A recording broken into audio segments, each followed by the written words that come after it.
has this active tracking. This has 11 FPS bursts. And it's not set on burst. What the hell? I'm losing it. Oh. So this also do 4K video. It uses the whole width of the sensor. It have oversampling. It have low pixel binning.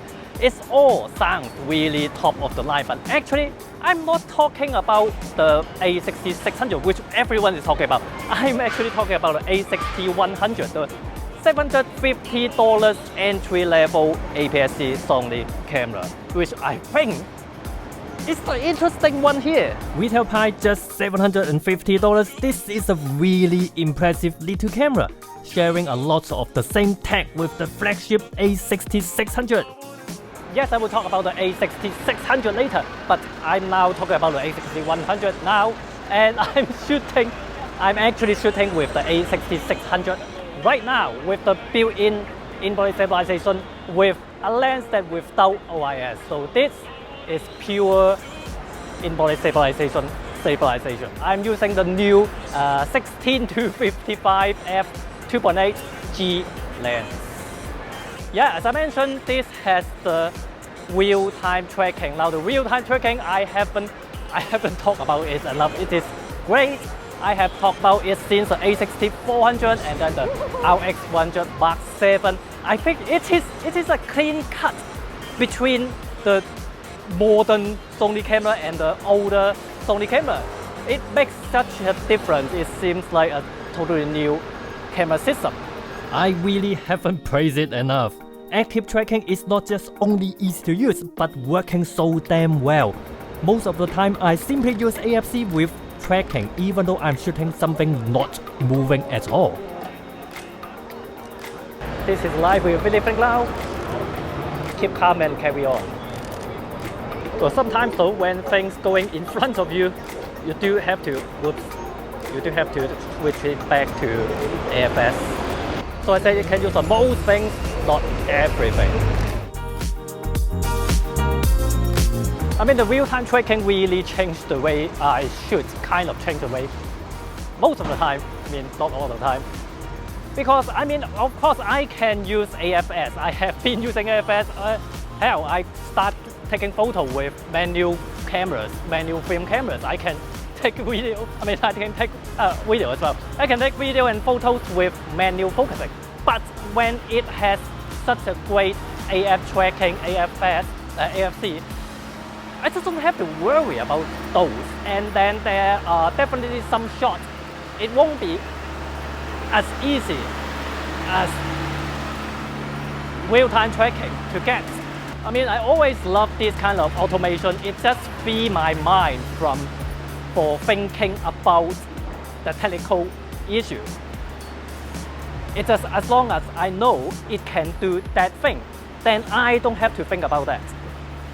I have been saying how amazing is this 6100, a6100, and if you look at the spreadsheet, it's actually quite similar to this a6600. They both have 11 FPS, they all have real-time tracking, 4K oversampling, but why is this cheaper? Well, one thing, of course, I know a6600 have a built-in stabilization that probably costs quite a lot than this, but this still cheaper than the a6400, both without in-body stabilization. What is the difference? Well, first of all, it doesn't come with a horseshoe cover. Oh my God! What are we going to do with the horseshoe cover? Well, to be honest, where are your camera? Does it come with a horseshoe cover? And where is it now? You probably already forgot. You probably already misplaced it. And for myself, every time I get a camera, the first thing is take out the horseshoe cover, put it back into the box. I don't know why do we need that. Well, somebody say that it's good for weatherproofing, but I don't think that piece of plastic really do much. Another thing is this is plastic body. It's really obvious plastic body as well, because with some camera you will pick it up and then you will wondering, is this actually plastic or metal? But this, no doubt, it is no doubt plastic. It's really quite plasticky. Is it a problem? I don't think it is an actual problem. It's metal body makes you feel better. I love metal body, but in fact, I don't think this will be a problem. You're not going to sit on it. You're not going to wear it as shoes, and although I did that before, and the camera kind of fine.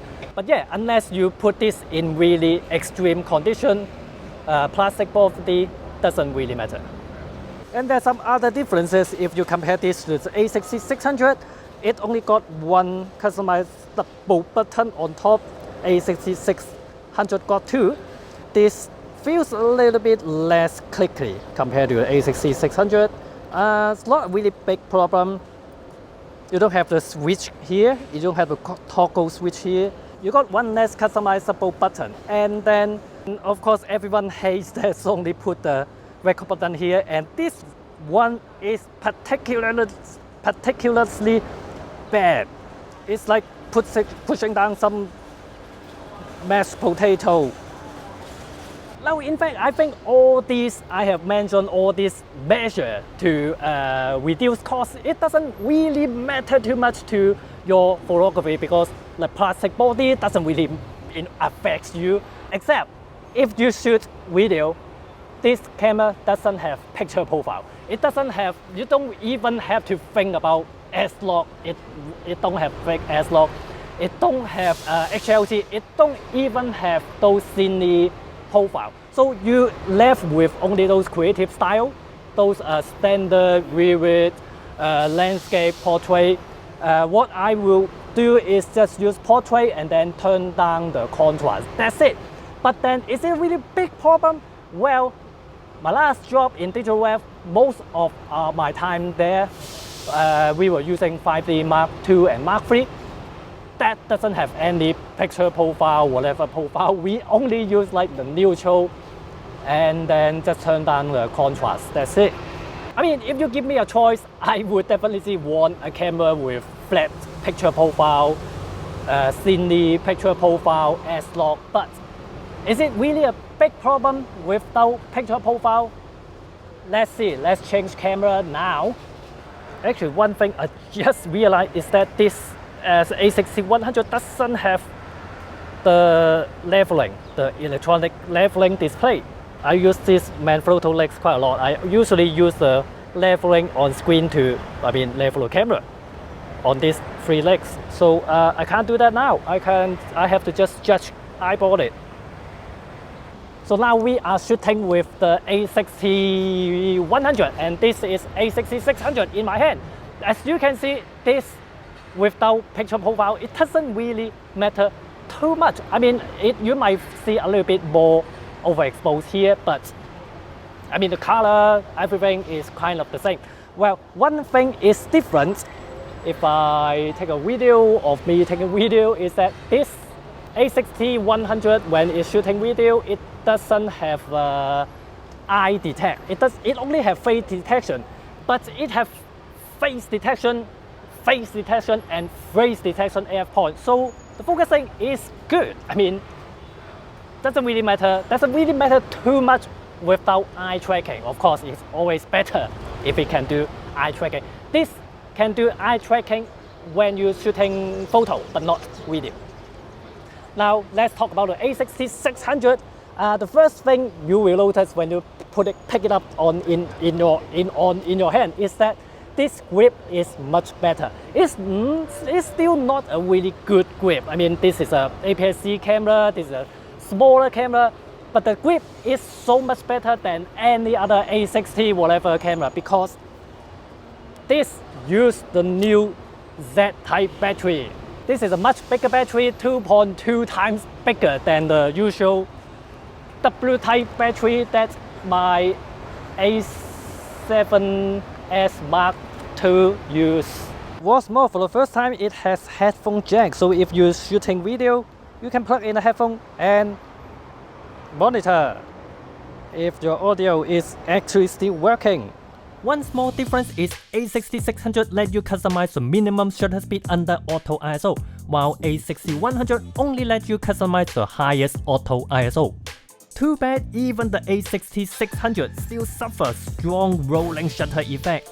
I don't even have to do a specified test for it. You can see the slight jello wobbly effect, especially after post-processing stabilization.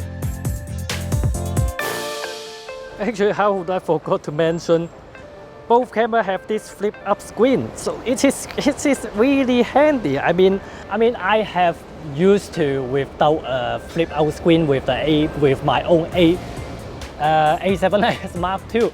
But when I'm using this to shoot this video, when I'm using this and this to shoot this video, it is really handy, even though the mic block a part of that screen, but then I can still see if I'm in the frame anyway.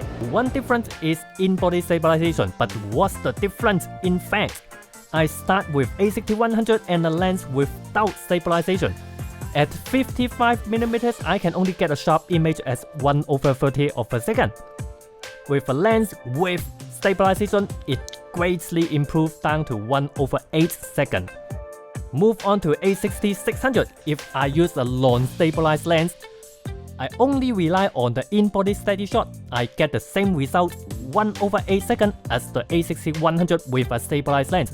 Now if I use a stabilized lens on the a6600, two stabilization working together, honestly not too much difference, as I can barely get a sharp image at 1/6 second.